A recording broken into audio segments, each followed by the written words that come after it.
made up my mind, not another day. You're on borrowed time, let me get away. Yeah, I'm running, yeah, I'm running. So love me or leave me, I'm standing alone. Can't shake a feeling that lives in my bones. Lie to me, tell me you wish that you could, but nothing you gave me is worth what you took.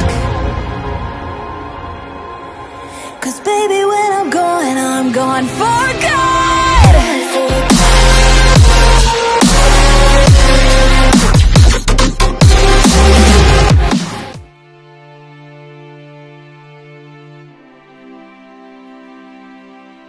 Melanjutkan dari kisah sebelumnya.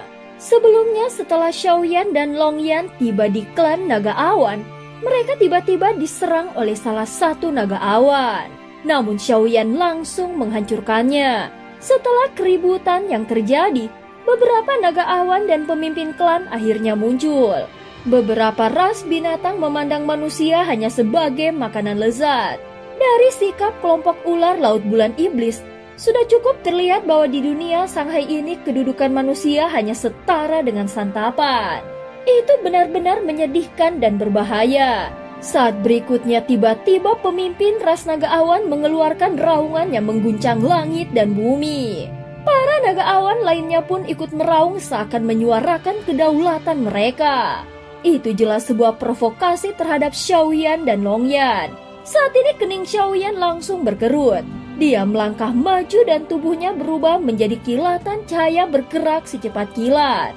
Dalam sekejap dia sudah muncul di depan pemimpin Naga Awan. Tanpa banyak berbicara, Xiaoyan mengangkat tinjunya.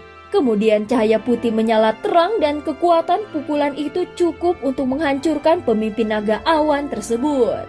Namun pemimpin Naga Awan segera mengerahkan tubuh besarnya bersamaan dengan tekanan aura naga yang menindas. Sisik-sisik di tubuhnya berkilau dan bersiap melawan. Longyan, katakan pada mereka, apakah mereka mau bicara baik-baik atau aku membunuh semuanya sekarang juga? Ucap Xiaoyan dengan ekspresi yang dingin. Dia tahu ras seperti mereka hanya tunduk pada kekuatan.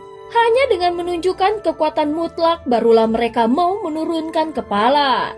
Begitu Longyan menyampaikan kata-kata Xiaoyan, wajah pemimpin Naga Awan langsung pucat dan matanya menatap Xiaoyan seolah melihat hantu. Di dunia Shanghai, manusia sekuat Xiaoyan hampir tidak pernah ada.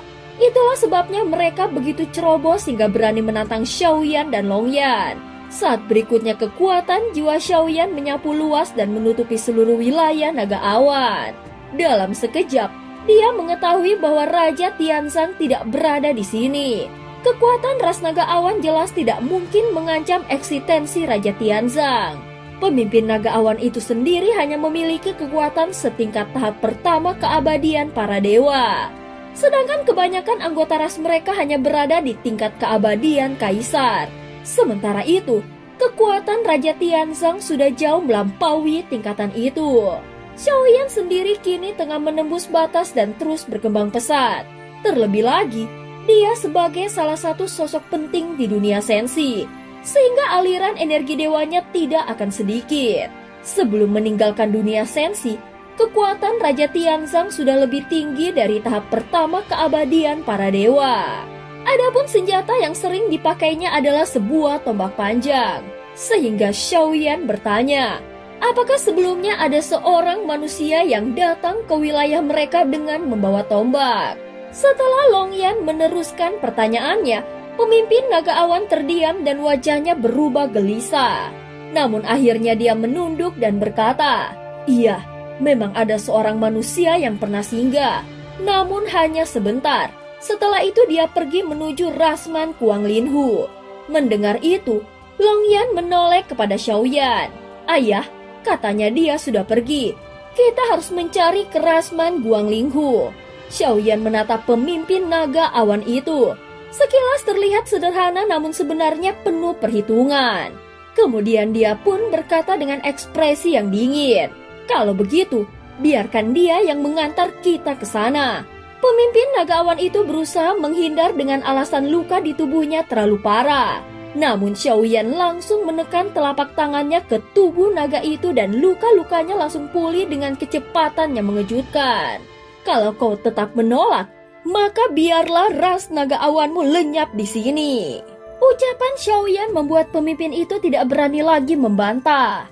Akhirnya dia tunduk patuh lalu memimpin Xiaoyan dan Longyan menuju ke wilayah rasman Guanglinghu. Sejak memasuki dunia Shanghai, Xiaoyan dan Longyan hampir selalu dalam perjalanan yang panjang. Tujuan mereka hanya menemukan Raja Tianzang secepat mungkin. Dipandu oleh pemimpin naga awan, mereka akhirnya tiba di sebuah hutan lebat. Pohon-pohon di sana menjulang ribuan meter bagai gunung hidup yang menembus awan. Namun hutan itu diliputi kabut tebal yang mengandung racun halus. Begitu Xiaoyan melepaskan kekuatan jiwanya, dia mendapati kabut itu mampu membatasi kekuatan jiwa. Untung saja kekuatan jiwa Xiaoyan sudah pada tingkat void sehingga tidak banyak berpengaruh. Saat berikutnya, pemimpin naga awan berkata dengan suara bergetar, "Rasman Guanglinghu sangat berbahaya. Mereka juga musuh lama kami. Begitu masuk, pasti akan langsung diserang. Masuklah," perintah Xiaoyan dengan tegas dan alisnya berkerut. Mendengar itu, langkahnya terhenti di tepi hutan dan dia jelas ketakutan. Namun dia tidak berani membantah, sehingga pemimpin naga awan itu pun langsung melangkah maju. Begitu mereka memasuki hutan, kabut di sekitarnya langsung bertambah pekat. Xiaoyan mengangkat telapak tangannya untuk mengusir sebagian kabut yang menghalangi jalan mereka. Api milik Xiaoyan meledak keluar, dan seketika berubah menjadi lautan api yang meluas cepat sehingga menelan hutan lebat itu dalam sekejap. Biarkan pemimpin kalian keluar, kalau tidak, seluruh hutan ini akan kubakar menjadi abu. Suara Xiaoyan bergema dan penuh dengan ketegasan yang tidak bisa ditolak. Dia tahu keberadaan Raja Tianzang masih misterius dan mungkin saja ada bahaya yang mengintai. Oleh karena itu, Xiaoyan tidak mau membuang-buang waktu. Cara tercepat adalah dengan jalan paling sederhana sekaligus paling kasar, yaitu dengan menggunakan kekuatan mutlak. Entah seberapa kuat penghalang dan ilusi di hutan ini, namun di hadapan api Xiaoyan semuanya tidak ada artinya. Meskipun kekuatannya terendam oleh aturan dunia Shanghai, namun nyala apinya tetap buas dan menakutkan.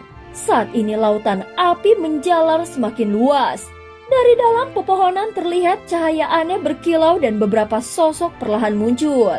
Mereka berwujud perempuan cantik.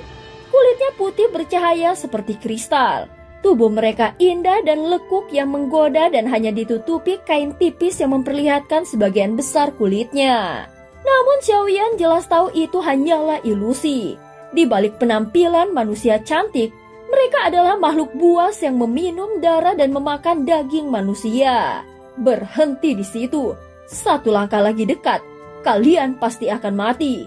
Suara Xiaoyan dingin dan auranya menekan seluruh area. Salah satu dari mereka segera maju. Sosok ini seorang wanita berambut perak, matanya tajam dan penuh keangkuhan. Kali ini tanpa perlu penerjemah, dia sendiri berbicara dengan bahasa manusia. "Wahai manusia, apa maksudmu menyerbu wilayah rasman Guanglinghu kami? Kami tidak punya dendam denganmu. Mengapa kau ingin menghancurkan rumah kami?" Ucap wanita itu. "Kami datang mencari seseorang," jawab Xiaoyan datar dan dia segera melanjutkan kata-katanya. "Seorang pria dengan tombak panjang. Pernahkah dia datang keras kalian?" Wanita itu menyipitkan matanya lalu tersenyum menggoda. Pria yang datang ke rasman Guanglinghu jumlahnya tidak terhitung. Yang membawa tombak panjang juga banyak. Mana mungkin aku bisa tahu siapa orang yang kau maksud? Tubuhnya bergetar halus. Dua kakinya yang putih mulus bergeser maju dan posturnya berubah-ubah seakan menari untuk memikat hati Xiaoyan. Namun di bawah kekuatan jiwa tingkat void, semua tipu daya itu sama sekali tidak berpengaruh pada Xiaoyan. Baginya, semua gerakan mereka hanyalah bayangan yang hampa. Kalau kalian tidak mau mengatakan apa yang sebenarnya, maka aku akan menghancurkan seluruh tempat ini lalu mencarinya sendiri. Suara Xiaoyan terdengar tegas. Tentu saja, dia tidak ingin membuang waktu lebih lama. Hatinya bergetar seketika api yang mengamuk meluas menjadikan hutan ini seperti benua api. Para wanita dari Rasman Guanglinghu itu langsung dikelilingi oleh panas yang menyengat dan wajah mereka berubah pucat. "Mohon berhenti, Tuan." Akhirnya salah satu dari mereka berkata dengan suara gugup, "Putri Ras kami ingin bertemu denganmu. Tanpa izin beliau, kau tidak boleh masuk lebih jauh." Wanita itu segera menarik kembali pesonanya lalu sedikit membungkuk hormat kepada Xiaoyan. Namun matanya masih melirik waspada ke arah pemimpin naga awan yang ikut bersama mereka. Xiaoyan mengangguk singkat kemudian melambaikan tangannya. Seketika, lautan api yang berkobar padam mengalir kembali ke dalam tubuhnya. Api itu dikendalikan dengan sempurna. Panas membara namun itu tidak sampai benar-benar menghancurkan hutan. Dan cerita pun berakhir. Terima kasih udah dengerin Miho dari awal sampai akhir ya. Sampai jumpa.